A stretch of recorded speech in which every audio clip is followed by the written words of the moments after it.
Zagreb je otvoreni grad i želimo promovirati duh zajedništva, da se nitko ne osjeća izdvojeno, pa tako ni izbjeglice. Zagreb je uz izbjeglice.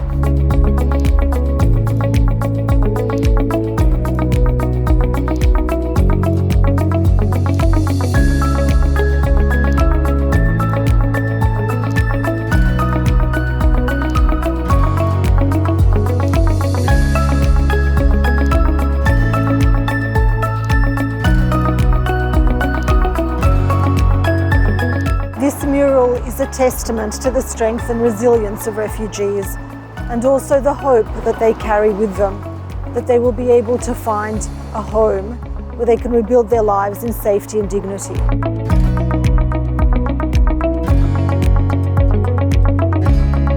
Imam 25 godine, već sam tu 6 godine i da, hoću ostati tu.